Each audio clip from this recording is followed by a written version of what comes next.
You've probably seen one of these crazy Jett plays and thought to yourself, wow, duelists are so cool, I'm gonna be a duelist main.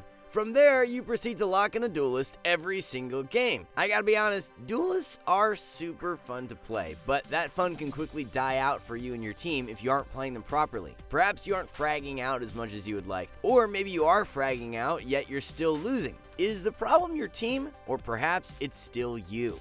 There's more to the role of duelist than to just go kill like most people think. In fact, I'm gonna blow your mind right now. Getting kills is not the purpose of a duelist. That's right, you heard me. You don't need kills to properly play duelists. This is the biggest misconception around the duelist role, and today we're gonna clear that up. Here are 5 mistakes that duelist mains are making and how you can fix these mistakes to actually play duelists the way they're meant to be played. Before we get into it though, here's a real video of a SkillCapped.com subscriber covering for all of his no-com teammates in Valorant.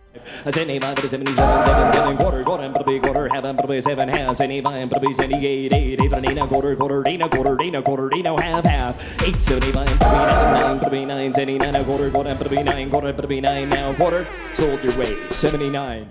Remember, if you're really looking to climb this act, be sure to check out SkillCapped.com, link in the description below. Mistake number 1 is focusing too much on trying to carry every game. Many duelist players put a ton of pressure on themselves to single-handedly win games. While trying to win games is obviously the purpose of Valorant, taking it too seriously leads to several external consequences. One massive consequence is killing the team environment and thinking that your team is trash. Here's a game I played early on in the season where our Jett went absolutely berserk and dropped a whopping 42 kills. Seems like an easy game with those numbers, but we lost. And the reason we lost is, believe it or not, because of this Jett. From the very first round, our Jett had already flamed us for being bad and losing a 1 vs 1 clutch. He then continued to go off on all our teammates the entire game, to the point where the game was no longer fun to even be in.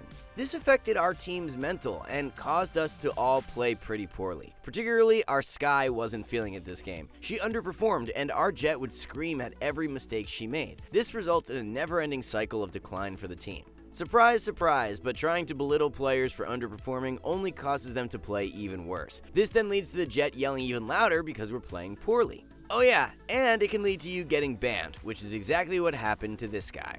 At the end of the day, Valorant is a team-based game. You can't win every game by relying on just yourself. Imagine if the Jett was playing this well and was also hyping up his teammates. It would have been an easy win. No one role in Valorant is meant to carry the entire game. Sure, duelists are better for going in first and engaging the enemy, but even if you're 10Z, you're not going to get an ace every round. Trying to carry every game you play is mentally exhausting and will eventually take a toll on your performance. Remember, there are 5 players on each side. Instead of relying on just yourself, have some faith in your teammates. Every agent has the capabilities to pull off big plays to win rounds, not just duelists. In this clip, Vanity pulls off a sick 1 vs 3 clutch by properly utilizing Viper's kit to delay the enemies from defusing the spike. He ends up getting the kills as an added bonus to the play, but these moves are just as impactful as a duelist going in and snagging a similar 3 frags. If you turn your attention towards more of a team-based approach to the game, you'll find much more success than trying to win games on your own. You'll find yourself being able to snag more frags, and more importantly, your teammates will love you even more because you're helping them frag as well. Everyone wins here.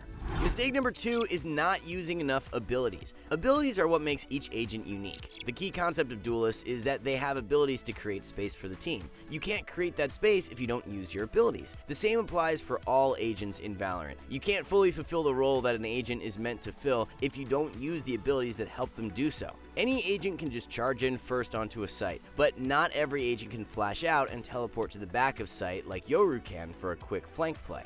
And not every agent can wall off a choke point during a push and then flash out to clear the site like Phoenix can. Don't forget Reyna's flashes, which are amazing as they force enemies to shoot it down, which then reveals their location. And now imagine dashing into a site with Jett or double satcheling onto site as Raze. With all these maneuvers, enemies have to turn their attention towards you, which allows the rest of your team easier access onto the site. This leads to a more effective push where you can more effectively clear angles without meeting several bullets in the face. To all the duelists out there, please, please, please use your abilities. They will help massively in helping your team win rounds. Alright, mistake number 3. There are too many duelists right now that are just over-pushing. While yeah, you do need to push in as a duelist to create space for the team, sometimes players take it a bit too far. Here we have Omen in a 1 vs 3 situation. Surely unwinnable if the 3 enemy players stick together and form a crossfire. Well, that doesn't happen. The enemy team starts talking trash and pushing one by one. This gives Omen 3 individual duels, and he ends up winning all of them. Not the smartest move by the enemy. The most common instances when duelists overpush is during post-plant situations and when your team has the man advantage. Let's start with post plants. When the spike has been planted, your primary goal is to stall the defenders as long as possible so that the spike can detonate. What ends up happening all too often is that duelists will try to peek early on to try to snag some more kills. While sure, they could end up getting that kill and making the round easier to win, what's more likely to happen if they're peeking alone is that they'll get traded out and give the defenders an easier time. We're going to highlight Hazed in this clip here, so we're not actually looking at the duelist Penny during this 1 versus 2 situation. In this clip, Penny ends up killing off Sova quickly after the plant. It ends up being a 1 versus 1 situation, and Penny actually has no idea where Hazed is. He could be in yellow or further back towards green. The spike is also planted for Hazed, so he could simply hide and stall for time. This would then force Penny to take the initiative to find Hazed before the spike ticks for too long. Hazed could have also played Ring Around the Rosie on yellow to catch Penny from behind and get an easier round win. Instead, Hazed straight up peeks and grants him the early duel that Penny was looking for, and the round is over in a flash. This round could have gone either way, but this preemptive peek gave V1 significantly greater odds of winning the round, and they did. The other instance that duelists tend to overpush is when they have a man advantage. If you're already up in players, you pretty much have the round in the bag. All you have to do at that point is push as a unit with your team, and you'll more than likely win the round. What we're seeing happen too often is duelists getting that frag and then trying to go for more when they don't need to. They end up losing the second duel, and the favorable 5 versus 4 situation suddenly turns into a 4 versus 4. When you're up in numbers, just chill. There's no need to go for an individual play when you have the advantage already. Stick with the team and execute the round with your team, and it's an easy dub. Mistake number 4 that duelists make is actually not being aggressive enough. While some duelists love to go all in and push into enemies, others hate it and prefer to play more passively behind their team. The most common reason players do this is that they're not confident in their ability to take aim duels and win them. This ends up being pretty detrimental to the team. Duelists should be the first person onto a site and taking fights so that the rest of the team can safely push through the site themselves. There's no real point in dashing onto a site or throwing a flash if your team is already on site, just like how there's no point in continuing to run during a race that you've already complete. The goal with being the first person in is not to get kills, but rather to keep enemies preoccupied on you. The kills are more of a bonus to the situation. For example, if we throw a smoke and dash onto a site, we don't even have to peek and take an aim duel to be making an impact on the round. Just hide until your teammates make contact and then swing off them.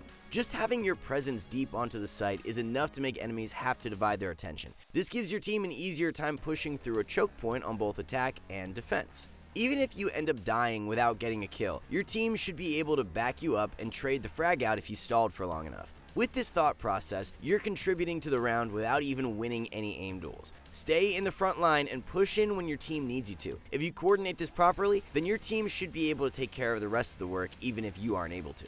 Mistake number 5 that duelists make is not communicating enough with their team.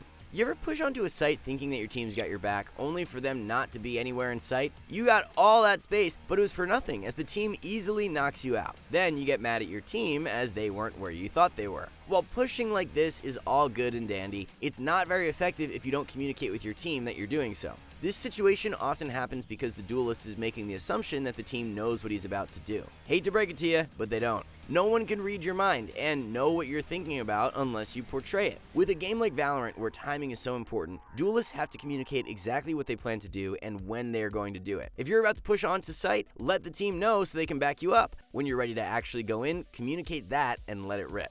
These simple comms make a big impact on your team's coordination and synergy. Never assume that people know what you're planning to do. If you make it clear, there's no chance there's any confusion and the round can proceed as expected.